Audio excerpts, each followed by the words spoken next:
Do you love Rocky Mountain National Park? Do you want to go visit Rocky Mountain National Park? Are you concerned about all of the crowds that you have heard about surrounding Rocky Mountain National Park, especially in the Estes Park area?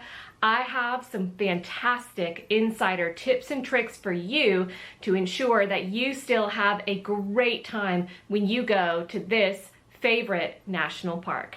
The first thing you need to understand about Rocky Mountain National Park is, yes, it gets very, very busy. Why does it get so busy? Well, there are two reasons really. One is its very close proximity to a very major metro area, and that is Denver.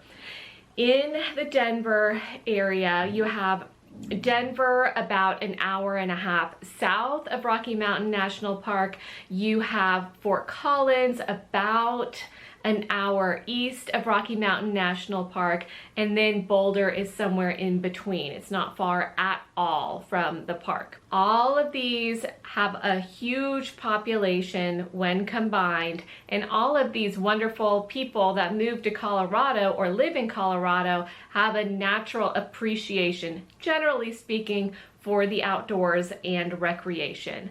Thus, a bunch of local-ish people like to enjoy the parks on the weekends and during the week when they have opportunity to take time away from work. So it does get crowded there. The other reason that makes it maybe more crowded than some of our other national parks, other than the fact that it's just amazing, is the proximity of Denver International Airport to the park.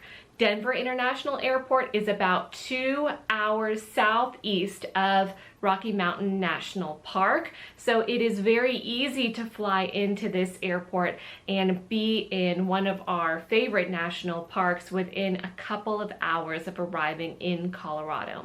It gets busy, okay? That is our baseline understanding that we have to accept for us to enjoy this national park.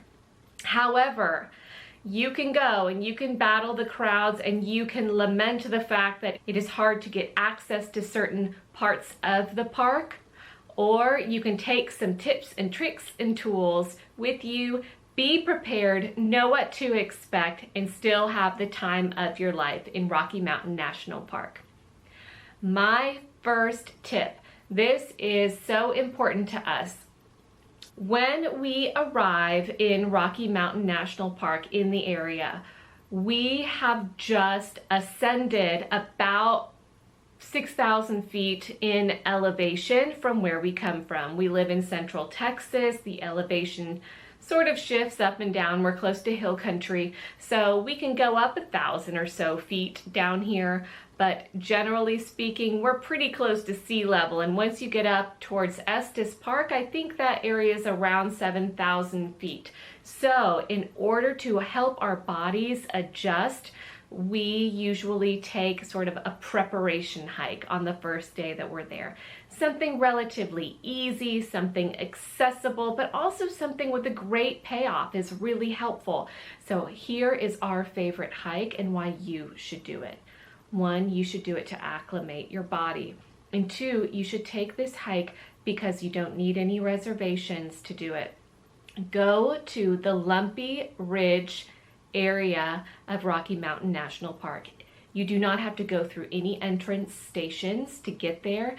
This is a little access point to the park that is behind the Stanley Hotel.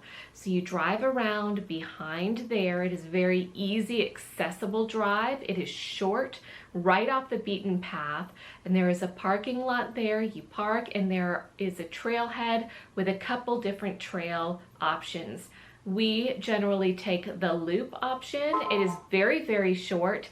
We enjoy it and it has spectacular views. I will input a picture here so that you can enjoy that as well. So once you have gotten acclimated a little bit to the elevation, your next objective is going to be to eat, right? You want to go eat, but oh my goodness, you're there during a really busy time of year. Maybe you're there during summer, maybe you're there during fall or for one of the festivals. So you are hungry, there are lines everywhere. you don't have a reservation, you don't know where to go, this is your solution. There's a restaurant at the Estes Park Golf Course called Smokin' Dave's Barbecue. Smokin' Dave's Barbecue has some of the best New Mexican style green chili that I have had. I love it. I go back over and over, but that is not the only reason you should go and check it out. Most people don't realize that A, it is back there because it is well off the beaten path, yet still very close to town. And B, it is a small restaurant that is in the golf course clubhouse building. It just doesn't seem like it's something that would be used by people that are not currently enjoying the golf course. However, it is open to everyone. So go there, everybody can find something to eat. There are high tops, there is a bar, there are regular tables, everyone is welcome. There are drinks and there's all sorts of barbecue. You know, it is not 10 out of 10 barbecue for us Southern people that live in barbecue capital-ish regions of the country, but it is still a place where everybody can go and get a great meal, and we have never had to wait. So don't tell anybody, but when you are desperate for a meal and you have visited Estes Park, you are hungry and everybody is on the brink of hunger, go to Smokin' Dave's at the Estes Park Golf Course. But then what are you gonna do? It's evening, sun is starting to set. How are you gonna enjoy yourself? Next tip is to go to Sheep Mountain. You wanna go and enjoy an evening here. It is a great way to enjoy the park as the sun sets. You can go into the Fall River entrance when it is open, and you can go down to Sheep Mountain. And you can park in the parking lot, and the whole idea is that this is an area of the park where bighorn sheep often come down the mountain as the sun sets, and you can see herds of them. So you can bring a little picnic, you can bring a nice little dessert, you can bring cars or a game or something quiet to do. You can bring your camp chairs and sit out and wait to see the sheep. It can be a fantastic way to spend an evening where you can focus on family a little and then also be looking up for wildlife. Definitely bring your binoculars to that.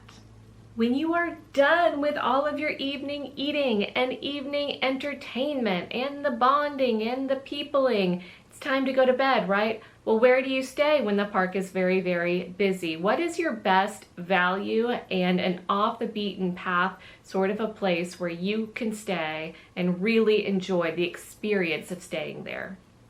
This is a wild card and I have no financial interest whatsoever in this. But if you have seen Trout Haven is a place where you can go and enjoy fishing in a stocked pond. I love it. It's my favorite kind of fishing, and I can eat rainbow trout when I get home. But the people at Trout Haven also own a few cabins. They are relatively rustic cabins. They have wood burning fireplaces, but they all have kitchenettes and bathrooms and, you know, places where you can pull your car directly up to the cabin. The cabins are separated. They are not all connected. You don't have to worry about neighbors. As long as there's not a fire ban, you can grill out, you can eat outside. It's fantastic. And I think the last time we stayed there, we paid maybe $120 a night for a full cabin. So it is a great value if you are looking for a secret off the beaten path, great value near Rocky Mountain National Park. Stay at the Tiny Town Cabins. So here we are, the next morning, we're waking up, we want to go on a hike. Uh-oh, it's a little chillier or the weather's a little different. There's something that we are unprepared for. What are we going to do?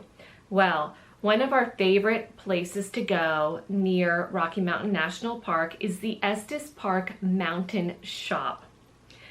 There are two reasons, actually. Number one, it's our secret favorite rainy day spot because there is an indoor climbing wall. Actually, it's like an entire indoor climbing mecca. It's fantastic. It's a great place to blow off energy when it is raining outside or you can't be outside. So that's one of the reasons we love it so much. But the reason why I'm including it in the tips and tricks for you is in case you need gear.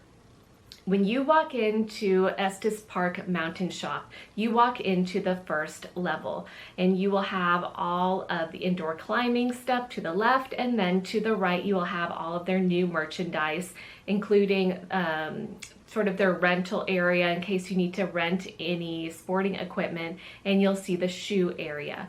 If you go down towards the shoes where they sell the shoes, you can take the stairs down to the basement, and the basement is the bargain basement. And in the bargain basement, you can find anything that you could ever need, all marked down.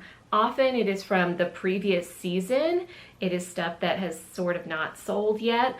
So you can get great deals on things from the previous season. But if you comb through it really carefully, you can find just about anything you could need. And they have all brands, from very, very affordable brands to some very, very high-end brands, and they have marked them all down. So if you want a great deal and if you need any gear, go to Estes Park Mountain Shop and go to the bargain basement. After you're all suited up, here's the next tip or trick. You want to go into the park. The park is wild and crazy, and maybe you're there near the 4th of July and there's so much going on and you want to get outside and you want to hike. Where do you go now? You've already enjoyed Lumpy Ridge, although you could do other hikes up there as well. But an alternative location where you can hike in the park without having to go through one of the main entrances and have all of those reservations is to go into Allen's Park on Highway 7 and go to the Wild Basin area. Wild Basin is a beautiful area of the park. It is at a higher elevation. I think it's over 8,000 feet, even just driving in. That's before you ascend anything. There are numerous trails in that area. Some of them are very long trails, but that's fine. If you don't want a very long hike, you just go the portion of the trail that you're going to enjoy and then turn around and come back. There are fun streams and beautiful water features in that area of the park. It's a great place to go snowshoeing as well in the winter or in the late fall or spring, most of spring probably. So it is a great portion of the park that is a little less well known and will be less crowded than the portions of the park that you access through the main entry station. So go to Wild Basin and enjoy your park with fewer friends. For those of you that are traveling with families, if you have young children, this is really one of our favorite parks for bringing young children and helping them fall in love with being outdoors. Certainly everybody will love being outdoors in Colorado. It is just one of the most beautiful, magical places on earth. But as a final tip I wanted to throw in, especially for the families with the young kids, is to look into the festivals. There are a lot of festivals around Rocky Mountain National Park and in the Estes Park region. Look into the festivals, find a festival season and one where you all might be able to enjoy a little bit of a celebration, a little bit of additional entertainment during your trips to Rocky Mountain National Park. I love this park. It's closest to my heart for sure, and I hope that I will have the opportunity to see you there as well. Please like and subscribe, and I hope that I can bring you more great information about some of the best national parks in our incredible NPS system. Take care.